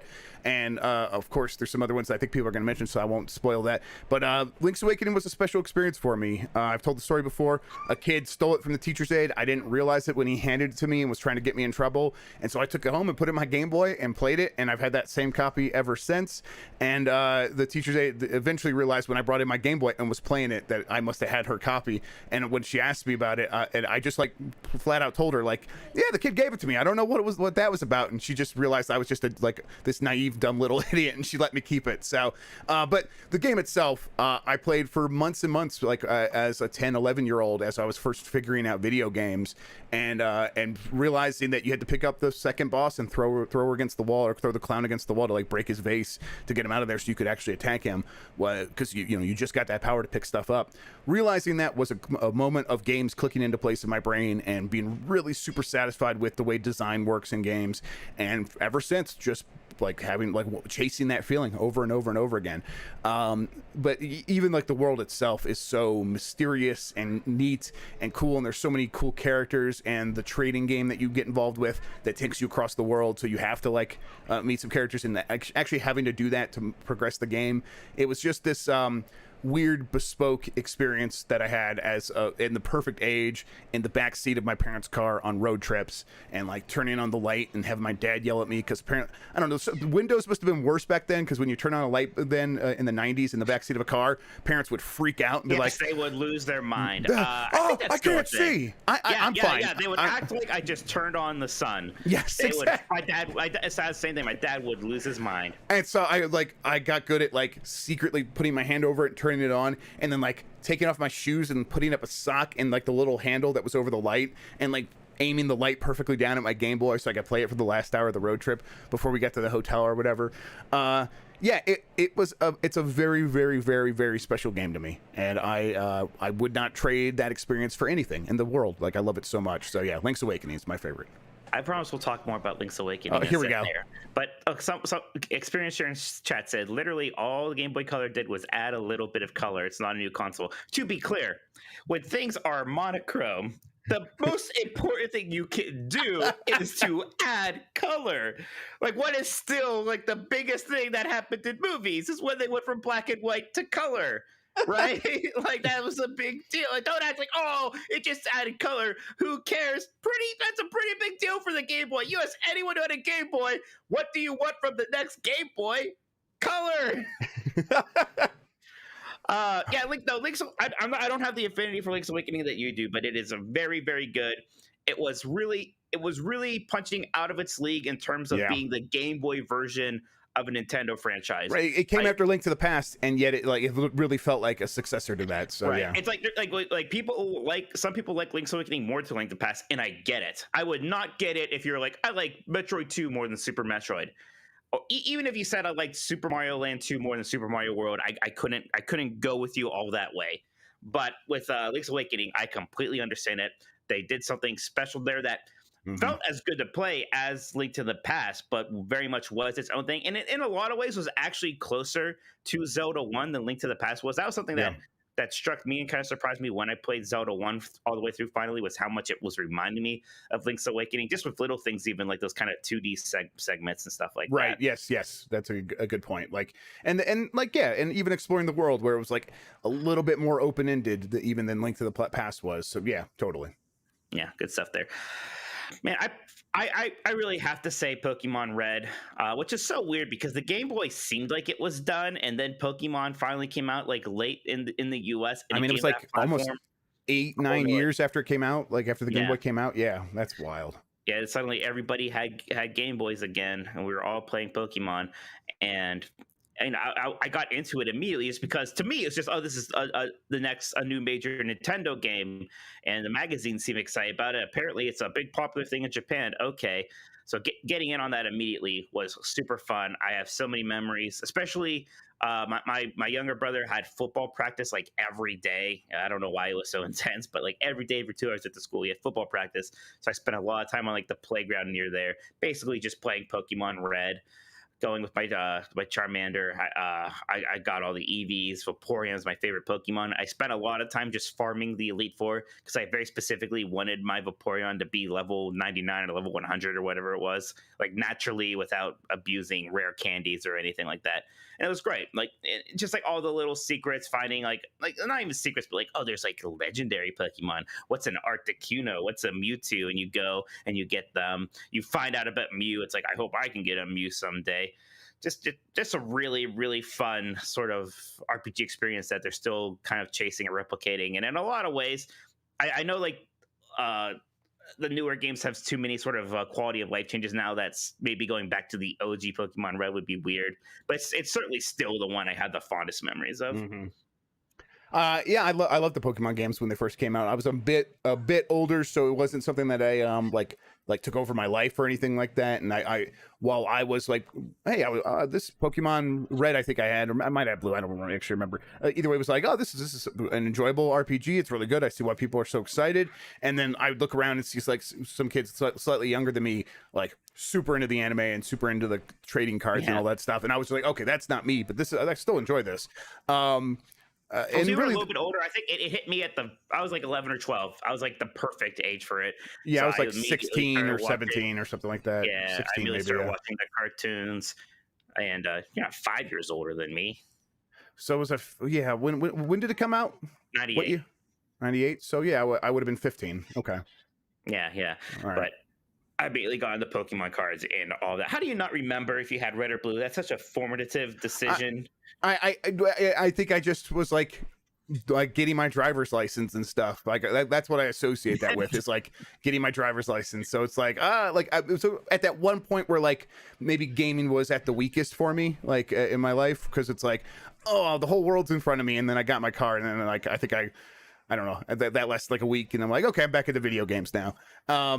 And so like, yeah, while I was enjoying Pokemon, I was interested and I knew about the hype. It wasn't like, it just didn't take over my life. So I did not actually, if I think about it, I probably had Blue, actually. If I really think about it, I probably had Blue. You see, I would have guessed Blue. You seem like a Blue guy. Nick Turbo in chat. Wow. First he calls us boomers. We're not boomers. Then he says, I was not even alive in 98. Man. I am molding. I'm molding about so many things. Why don't we see what our community answered this on Discord, what their favorite Game Boy was? But we have some super chat answers too, and I certainly have some honorable mentions I want to get to if they're not brought up elsewhere here. There's one big one, I think that's both of ours runner up, and I want to see if anyone else brings it up. Nick Turbo says best Game Boy game is Mario's Picross. It's just a relaxing but brain taxing. I never got into Picross. It's not been my thing. I don't know why. Picross games are fantastic. I will happily be the Picross guy on this podcast. I know you love Picross. Yeah, I love Picross. I love all Picross. I want to play Picross right now. There's a new like Genesis, like the Sega Genesis related Picross game that just came out on the Switch. I want to get into that. Yeah, Mario Picross is good. I actually been playing that Mario Picross, the Super Nintendo one, the Japanese one that's on the Switch Online stuff. I've been playing that recently. The first time I even tried it was playing that. Right. So that's like the first time I even figured out what Picross was. I mean, you got to have a big brain. You got to be able to tell that the Game Boy Color and Game Boy are the same thing. So it's wow. I could see it being too much for it. Honestly, like it's actually, I think, finally killed me inside. I don't think I can get any more mad about it. I think it's finally defeated me. It's finally beaten me down. I'm sorry, Mike. I apologize. I don't accept your apology. so fuck you. Jedi Moss says Pokemon Silver, which was a Game Boy Color game. I know it worked on Game Boy, but that's a Game Boy Color game. Look, yeah, okay, if that counts, yeah, Pokemon Silver is better than Pokemon. Pokemon Silver was the very first video game I ever owned. Playing those old Pokemon games without help or even hints from the internet about where all the secrets were was a wild experience. Pokemon Silver is very good. Well, yeah, I'm not even talking about it. Pokemon Silver is very good. I'll tell you what, I was so into Pokemon that as like a stupid 12-year-old or 13-year-old boy, I was like, I can't wait for them to release Pokemon Silver. I'm going to learn Japanese. And I found a website and thought I was going to learn Japanese. That did not last very long. And then I found there was already an English patch for like a Pokemon Silver mod. So I just downloaded that and played for a little bit and on my PC. And I was immediately like, this isn't a good idea. This isn't the same. It was interesting and weird because I was like, at that point, just the idea of playing a new Pokemon game was so bizarre. But I very quickly like, all right, I'm just gonna wait for this thing to actually come out. Wait, so if someone answers with like a black cartridge thing, you're gonna be okay with it, or is it bad? No, okay, that's bad. Pokemon Silver is a black cartridge game, but that is predominant. I associate that with Pokemon Color. I associate Game Boy Color, yeah. Game Boy, Pokemon Color, Game Boy Color. That's just how it goes. Should I read some of the super chat ones while we're good? Because this one relates to the one I answered. Should I get this one out of the way? Sure, go ahead. Daniel Bradley says Link's Awakening is the best Game Boy game. Only problem is they keep making it easier and easier with every re-release, right? So this game is on Switch now with a version that not only looks better, obviously, or at least some people think it looks, it's more modern, whatever. The controls are more refined because it has more buttons. Where like the thing on the Game Boy, you had to like switch between stuff all the time, so you're always going to that pause screen, and that was a hassle. I got over it at the time, but definitely like having to go back, it's like that is the one pain point. And so making it easier with the re-releases, it does make it hard to go back to the original. Although I still love the original and the way it looks and everything. And then T Bucket 23 coming in with a follow up to yours. It says my favorite Game Boy game is probably Pokemon Yellow. It was a get well gift, and my family and I got obsessed catching all the Pokemon. Yeah, I liked Yellow too. It wasn't the same as that first time going through Red for me. In fact, we have our next one from the community is also Pokemon Yellow. Perfect. So let me Let's read do that it. one. Yeah, let's go for it. Yeah, Stephen Lamb says, my favorite classic Game Boy game is Pokemon Yellow. I was instantly hooked by the series when the anime made its debut stateside. My older brother had Red, so I thought Yellow was just the coolest because it lined up with the anime. Pikachu as a starter and never being a Pokeball, not being able to evolve the starter Pikachu into Raichu. The character model is redone to match their anime counterpoint. But aside here, I always thought that was kind of messed up how in the anime they established, like, yeah, when your Pokemon evolves, that's basically like a new being. Yeah. So I'm like, so we're like, I remember that one we're too. killing the old one. Yeah, I always thought that was a killing weird its direction memories. they had to take it in. We couldn't just like, and clearly like something carried over because Charizard remembered being a Charmander, but I thought it was very weird that was the direction they took things in. Like I just assumed, oh yeah, my Cubone became a Marowak. It remembers being a Cubone. Yeah. It's the same being. It still has that soul. Is some classic anime bullshit is what that is. It's just weird drama for the sake of drama, like having to like make this like super hard choice because it's growing, whatever. Yeah, and that it was the way I think it's basically just an excuse to keep him from getting a Raichu because Pikachu's cuter and is that's exactly what it was. Yes. Yep. And then there's the bullshit episode where like Pikachu beats Lieutenant Surge's Raichu, and because like it learned Quick Attack or something. I'm like, yeah, no. God, I remember that episode too. I didn't watch a lot of that show, but I remember these specific episodes. Weird. Yeah, right. Stephen Lamb goes on about Pokemon Yellow. It also provided my biggest heartbreak moment as a kid because the missing glitch in Red and Blue were patched out before Yellow released. This meant no infinite rare candies or Master Balls, so you can imagine my dismay when the save battery shorted and I lost my level 99 Pikachu. Oof, that's rough. Yeah, it was the best of the original games. I still like Red. I think it's neat how it does stuff from the anime, but I still want like that game ass interpretation of Pokemon Steel with like the original sprites where Pikachu looks fat and stuff is kind of weird. Like, I'm into that. That was the best era for sure. Mm-hmm. Did you want to do another super chat one, or is there something else should I go through these more? No, there's no other related to this. We have some other super chats we'll get to afterward, though. All right.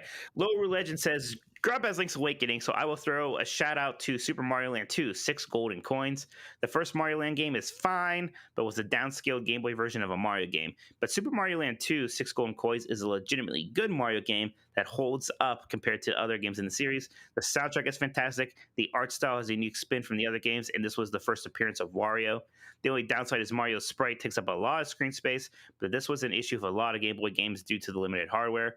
Overall, 6 golden sprites is fantastic and deserves to be added to the Switch or re-released somehow. You know, the Game Boy Color games were able to zoom out a bit more because of the improved hardware.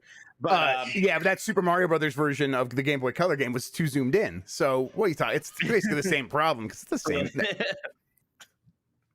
Okay, fair enough. All right. Look, all right. I'm mauled. I'm mauling still. Golden Coins is great. I never even played the original Mario Land as a kid. I'm not even sure why that was. I think something about it seemed off. It was off. I remember later when we all had Mario games on our TI-80 calculators, they all looked like Mario Land because that's how you could do it. So I always equate the original Mario Land as like kind of a calculator game, basically. Yeah. But 6 golden coins. the best thing about 6 golden coins is how wacky. It's kind of like Link's Awakening, how they kind of got weirder with it. Like, yeah, here's a Halloween level, and here's a level where you're a mini Mario and everything's toys, and yeah, like now you're in space. It kind of was all over the place in a very fun way. Yeah, that's the best part of those games, is how it is all over the place. I think the physics is what always like threw me off, because I was so used to Super Mario Brothers, and then to go to something that I thought would like be a lot like Super Mario Brothers and have the physics and the falling not feel quite right in the original Super Mario Land. I think Super Mario Land 2 does actually fix a lot of that. I still don't think I've ever fully played through either of these games, which is just weird. I guess I always tend to go back. Hopefully if Game Boy does come to the Switch, these are like the first 2 on there, and I'll finally play through them. There immediately. Yeah. Yes. I played Super Mario Land 2 a few times actually. I really like the that music one. is great. I know the music's great.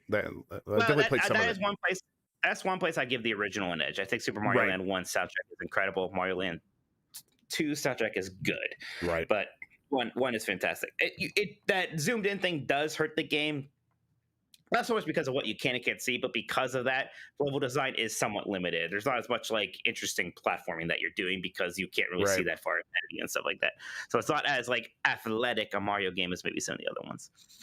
Canoeble just says Wario Land. Yeah, the first Wario Land was actually really fun. I know like what's everyone's favorite one? Is 4 the one most people go to? It seems like, I don't know.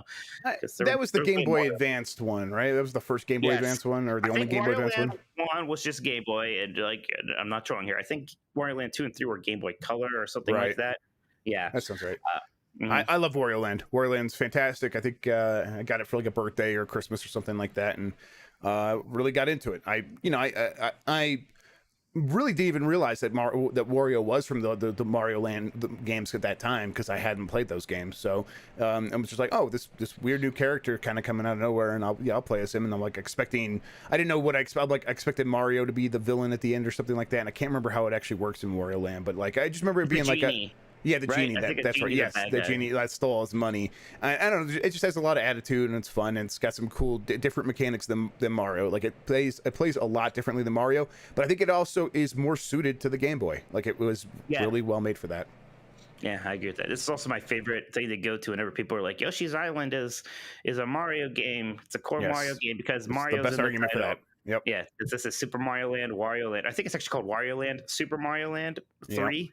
Yep. So like, okay, so this is the core Mario game. There's Mario's name. Like, no, because you can turn into Mario. So it's like, okay, so if there was a power up in Wario Land where you turn into Mario for 5 seconds, all of a sudden it's a core Mario game. Yeah, I don't think so. Nope. Yep, that's what convinced me. Actually, was that specific argument.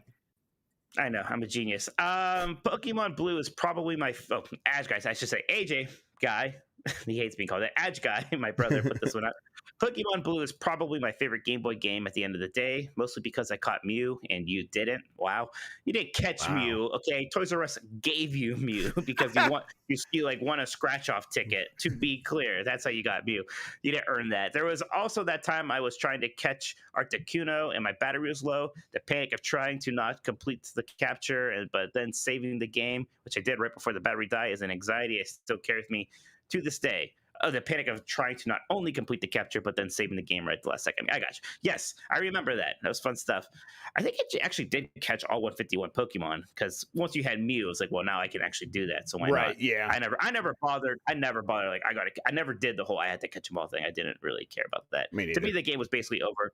For most of them, I would always just stop playing once I beat the Elite Four. Pokemon Red was the one time I had fun, like raising other Pokemon up. I remember my other brother, we would sometimes be like, let's just both randomly raise a Pokemon to level 50 and then we'll have a fight and see who wins. And like sometimes it would just be like, well, I raised the water Pokemon and he raised the leaf one, so I'm screwed. But it was always fun.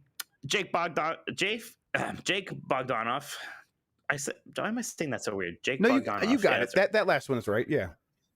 Yeah, Pokemon Yellow and Tetris are the real kings for me, but I want to give a shout out to Kirby Star Stacker. I'll lose to Tetris head to head every time, but it was a dope puzzle game. Yeah, Kirby, this is where Kirby really first got going, although Kirby's Adventure on the NES was the first that had the copy mechanic, but still, Kirby's Dreamland 1 was a lot of fun. It was a very chill game, and Kirby's Dreamland 2 sort of brought some of that stuff from Adventure and added the animal pals, and that was a lot of fun. And we already started getting those weird spin-offs. My favorite Kirby game for the Game Boy is probably Kirby Pinball. I thought that was just fantastic.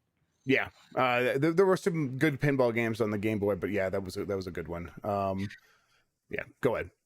Aaron Taunton says the best Game Boy game for me is Super Mario Land 6 or Super Mario Land 2, 6 Golden Coins, a truly underrated game and the first game Wario appeared in. Yep. So there's a few ones here picking Mario Land 2. Benji Bob says, I mean, come on, it has to be Pokemon Blue. Side note, I was never a fan of Yellow. It always felt like they were trying too hard to emulate the show, and I don't want to be Ash.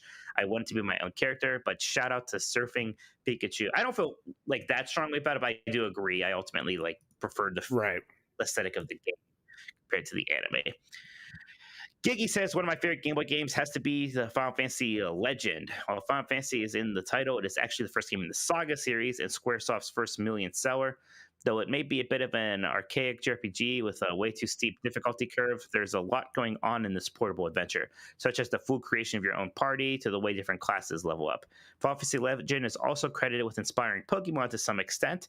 While it is a challenging game that isn't the kindest of players, it is certainly a fascinating look into one of the first attempts of making RPGs portable. I never played the Legend games. I think you could play a lot of these on Switch now. Right, as Saga, yeah. Yeah, as Saga. I played Saga Frontier on the original PlayStation was the one time I got into those games a bit, and I thought that was it's fun. It was kind of a mess, but in a fun way. So I think that's it. I always remember being really in awe at Toys R Us looking and seeing what's Final Fantasy Adventure and Final Fantasy Legend. Yeah, me too. The magazine ads is what I remember, and being seeing the Final Fantasy Legend. They just showed the box art and then very small, tiny screenshots. And oh man, what is that all about? But yeah, that's as far as I ever went. I think I would never actually ask for them though, because I was still so young. And I was like, this isn't for me. I was intimidated by it. I need to keep playing Mario and stuff. Pinball Junior says, I traded my copy of Mario Land 2 for Pokemon Red in first grade. Best decision I ever made. Hundreds of hours on long car rides and staying up late playing till my batteries died. Also, Pokemon Silver is the actual best Game Boy game with too many improvements over Gen 1 to count. Yeah, we're not counting. Isn't it funny? Because so Pokemon Gold and Silver, we'll talk about that more next time, where it belongs on Game Boy Color. But it is funny how both people say Pokemon Silver. I think Silver was way more popular than Gold. Yes, I think you're right. Because Lugia is way cooler than Ho-Oh. Stephen Lamb says, since you and Mr. Grubb haven't settled your differences about several platforms, my favorite Game Boy game is Pokemon Silver. Oh my God. So Pokemon Silver, not even a Game Boy game, kind of a Game Boy game. It's the most popular answer here. While Red, Blue, and Yellow were excellent, Gold, Silver, and Crystal took everything that made those games great and made them so much better. The expansion of the Pokedex 251 didn't feel like overkill. Exploring the Kanto region, after being the Elite Four, gave the game replay value since you can get the original 8 gym badges. Every track on the Pokemon radio site, that's right, there's a Pokemon radio. Using the phone to log rivals and rebattle trainers was great. Creating new Pokeballs with apricorns was a neat mechanic. Apricorns. That's like an apricot mixed with an acorn. Yeah. I don't like the whole holding item mechanic, actually. And that's that was when some of the glut started, and that's still a thing in these games. Give an item to your Pokemon to hold. No, I don't want to. Just let them fight. Says then there were all the quality life fixes such as the XP bar. That is actually the one. The XP bar is the one thing I miss from going back to the original Pokemon Red and Blue, is having to constantly go into the menu screen and seeing how close my Pokemon is to leveling up. Just having that on the battle screen was a very big deal. Registering items to the select button, XP share replacing XP all, locating wild Pokemon through the map Pokedex, Pokemon being able to hold and self-use items, the mystery gift, using an HM move in the game without having to select it by selecting Pokemon first. The list goes on and on. Yes, Silver was back compat with Game Boy, but it also clearly made the Game Boy Color in mind. Yes, clearly made the Game Boy Color in mind with all the beautiful coloring the game had. Also, these games had some of the best legendaries. Yes, Lugia is the best, as he says. The legendary dogs are... He says that the legendary dogs are better than the legendary birds. I don't agree there. I can't go that far. The legendary birds are incredible. He finishes here. I know Pokemon gets criticized for repeating its format, and rightfully so, but they perfected the formula with their second generation of games, so I'm not surprised to see every Pokemon game since then fail to capture the same magic. Now we just need them to release it on Switch. Yeah, I think that's right. I think it really did sort of peak a little early there with Gold and Silver. The remake of it are fantastic. I think Black and White was the closest I ever felt to that, and it's kind of been downhill since there for me. I never played the second generation Napper of says- Pokemon games. I never played them, so yeah, I was. I think if I was gonna Yeah. play these, should I play like the updated ones? Aren't there updated ones? Then they do Yeah, you Soul should play Silver. Soul Silver Okay, that's what I'll on do the then. DS, which it's incredibly expensive and hard to get a hold of now. So Well, do what you have to. yeah, I'll do what I have to. Yeah, I know. Metroid Napper says Metroid 2 Return of Samus. It is the first Metroid game I played, and I still have my cart. That one, yeah, like that one's just too Game Boy for me. I'll tell you what, like the zoom with the zoom in camera, and you still have some of that Metroid 1 jank of not really knowing where you're going. You get lost more easily.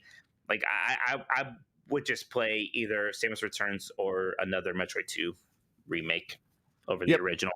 Same here. No one said what would probably be my runner-up, Jeff, which is Donkey Kong 94, which is probably still the most underrated Nintendo game of all time. Yeah, Donkey Kong 94 is my number 2. Yeah, it's my runner-up as well. It is so good. To this day, it is like it probably holds up better than any Game Boy game, really, because you don't have to do the switching between stuff like you had to do in Link's Awakening, so it's not annoying. And Pokemon games have been refined and remade in other ways. Donkey Kong 94 has always just been Donkey Kong 94, and even if you were going to remake it, you would just update the graphics and that's it. It's still so perfect. It's a great platformer, a great puzzle platformer. I love it. So yeah, It was one of the first examples too, like really defying expectations, because they just marketed it as like, "Hey, Donkey Kong on the." It was basically like, "This is the first Super Game Boy game, so you better buy it, assholes!" Right? So we all did. It's like, I guess I'll play Donkey Kong again, whatever. So they you play those first few actual Donkey Kong levels, then there's like the twist ending of it continuing and turning into this similar but kind of separate puzzle platformer experience that was just so tightly designed. Like, even when they made a sequel with Mario versus Donkey Kong, it wasn't as good. There's something to this. Man, yeah, Donkey Kong 94 is still super fun. If you never played it, that's one you really a game I've replayed like 5 or 6 times to completion. It's fantastic. I hope that Game Boy Color games coming to Nintendo Switch is true, just because I want to play this on there. That would be one of the first ones that would come on there for sure, and that would be great. Absolutely. Any other games you want to call out? I'm trying to remember some of my favorites other than what we've said so far. Daniel Bradley did just say Daikatana for Game Boy Color is a really great game. Okay, first off, I said no Game Boy Color. Second off, wow. Never released in North America, but it's a great adventure game, like Final Fantasy Adventure for Game Boy. It's an adventure game. I've always wanted to go play this. I've never actually played it, but I've always wanted to actually see it for myself. I really want to play Daikatana, like the actual Daikatana. Right. Someday. See what the heck's going on there. Nick Turbo also told me, Mike, you wouldn't download a car. Piracy is a crime. I assume he's referring to my adventures trying to play Pokemon Silver early there. Daniel Bradley also said on a super chat, black carts are Game Boy games with color enhancements. Pokemon Yellow, Silver, Gold are all regular Game Boy games that fall in that category. Don't like it. I don't like it. We mentioned a lot of the best ones. Kirby's Dream Land I liked a lot. Let's see anything. Gargoyles Quest was a good game. I like that one. That one's like similar to that other one you played on Super Nintendo, right? Yeah, I'd rather just play Demon's Crest. I guess is what I think now. Yeah, with those. Yeah. There's some. They made a lot of Mega Man games for the one I remember was Mega Man 5. It was like with the Roman numerals. People distinguish it because it wasn't just an adaptation of the console Mega Man 5. Like, it had its own robot masters that were all themed to the planets, and that was really neat. I know there's some Castlevania games that people like too that I never even got to. I mean, there's a lot of that where it's like the NES game, but on the Game Boy. Like, there's a DuckTales and stuff like that. I think a lot of times you'd rather just play the NES game. But there are some exceptions, like Link's Awakening is the big one, really.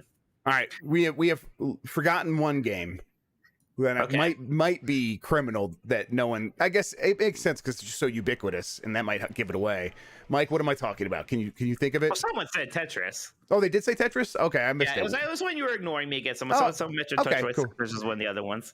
Did they say it was like their number one favorite game, or was it just like they listed it?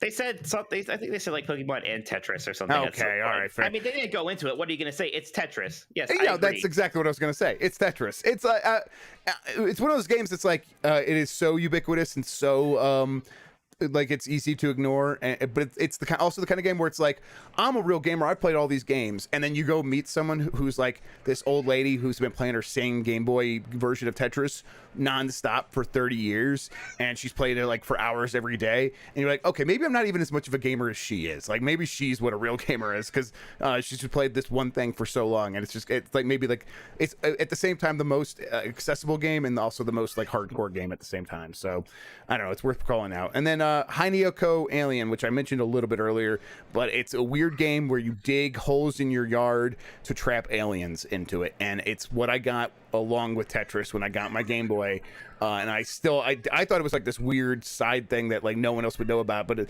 it's apparently considered one of the best Game Boy games as well. So among people who know, and I'm one of those people who know. But that's it for me, Mike. I don't have any other Game Boy games for you. You ever played Zoop? There was a weird puzzle game I played on the Game Boy. It came out for like everything else. I think I played it on other things, not on Game Boy. Yeah, it depended on colors and everything else, so it just had different patterns on like the weird Zoop pieces on the Game Boy. But I liked it fine, anyways. All right. Wait, Game Boy Camera. Game Boy Camera is good too. That's it. Yeah. Did you know I actually wrote a game fax for Game Boy Camera. It was there for a long time. I don't even think it's it, but I did have one game fax submission. It was for the Game Boy Color. The Game Boy Camera. I think it's gone now, but yeah, I was on that site. I'll go in the Wayback Machine. I'm gonna find it. I'm gonna find it, Mike. Yeah, I probably wrote it when I was 13, so be generous. Fair enough. I understand. All right. Yeah, like I said, I'm done with my Game Boy nostalgia for now. We'll come back with Game Boy Color games next week, I guess. Yes, we will. I guess. There's some good Game Boy Color games. I'm excited. How else are you going to talk about? Yeah, the Oracle games, Ghost Babel. There's a lot of things there. Which is something I feel like I need to play. Actually, maybe I'll try to. I should just try to play Ghost Babel this next week. I don't know. I don't have a million things that play Game Boy games like you do, though. That's fair. You have a computer. Yeah, we already established I don't like playing Game Boy games on my computer. Mm-hmm. Jeff, we have a few more super chats. I know I said some of the earlier ones. I hope I didn't completely throw you off there. No, I can get to them. That's no problem. Let me just click over to where's Stream Elements. What did I do with it? Is this the wrong thing? Oh my god. Listen. Sometimes a man is okay. Here we go. Let's start up here where I think Brap said, Mike, do you think Bray Wyatt is going to AEW? Like probably it's getting to a point where that roster's starting to look full, but I think the AEW owner Tony Khan is still pretty eager to fill it up even more. Right. So yeah, I'm sure he will. I'm sure he will at some point. All right. So he asked that. Then we touched on this one from MVG. Thanks again, MVG. Jay Stud McLovin says, can't stay. Wife popped and have a new baby, so been busy. Congratulations, Jay Stud McLovin. Congratulations to you, and well done to your wife. He says, buy some BNCs or Mike can get a sub, I guess. Subway gives off Mega Man vibes, though. Wow. I withhold my congratulations now. Thank you. I don't care about your baby. Don't worry. I'll take all of Jay Stud McLovin's money and I'll get myself a BNC because I rep right. Anyways, probably owe me money. I don't know. I don't keep track. J Bucket 23 says my favorite Game Boy. Oh no, this is. Did I touch this one? Yeah, Pokemon Yellow. Yes. And then Uriel Delgado says Brutal Legend 2 this is asking about whether or not there is going to be a Brutal Legend 2. Last year Tim Schafer posted a video saying he had a big announcement, and it started with a shot of Eddie Riggs, and he talks about a bird on his windowsill. I think it's something that they're probably considering, maybe, but we'll have to see. Like, because Psychonauts, it seems like it's doing very well, so maybe they'll want, if they're going to do another sequel, they might want to do another Psychonauts. That universe seems pretty popular, but at this point, at least as the game's just coming out, but it's so close to the release of Psychonauts 2 that we'll have to wait and see what they do next. Yeah, I could see Brutal Legend 2 happening. He's still, Tim Schafer still has a very good relationship with Jack Black, right? And usually that's a big issue with these things. So, and I mean, it's a similar situation where it was a game that like had a smaller fan base, but like it didn't do as well as it needed to. But I'm sure more people have played it. People would be a Brutal Legend 2 could do well. It could do very well on Game Pass, right? So, it could happen. Let's see. Microsoft's playing those bills now, so it's kind of, what do they want to happen? Right, exactly. And it probably just comes down to whether or not they want to do another sequel or something original next. I bet they do something original next.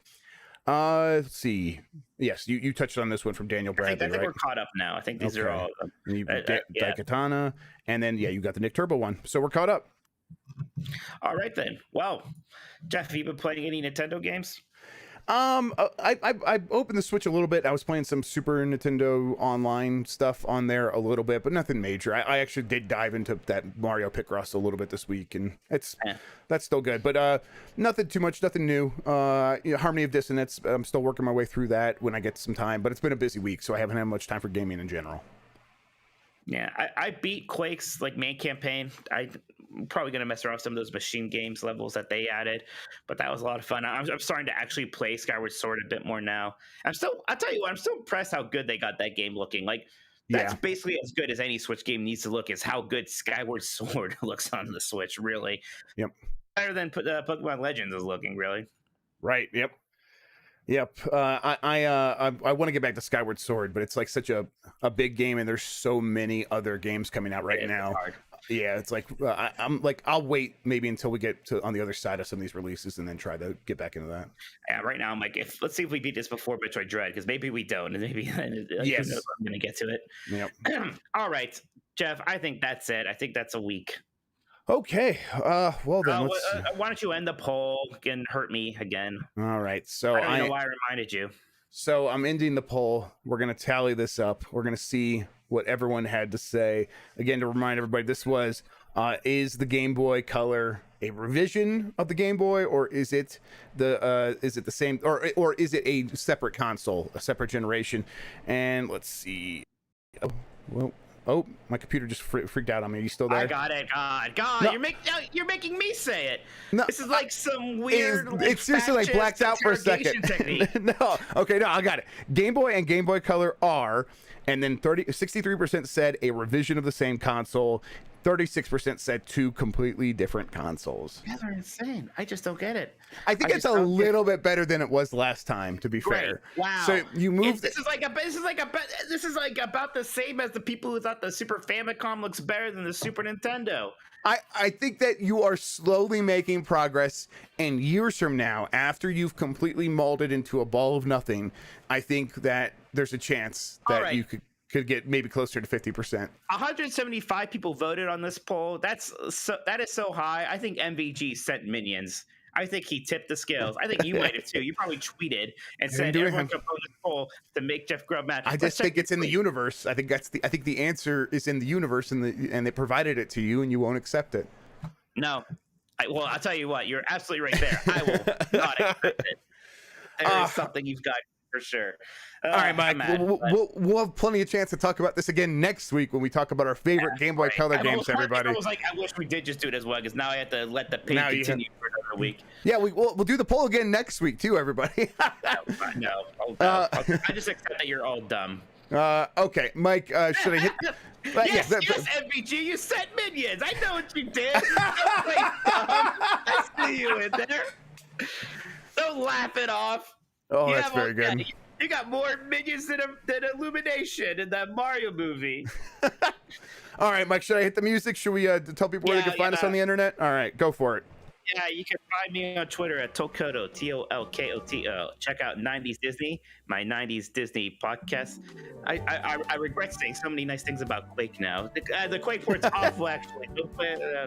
Yeah, get him. No, Quake's fantastic.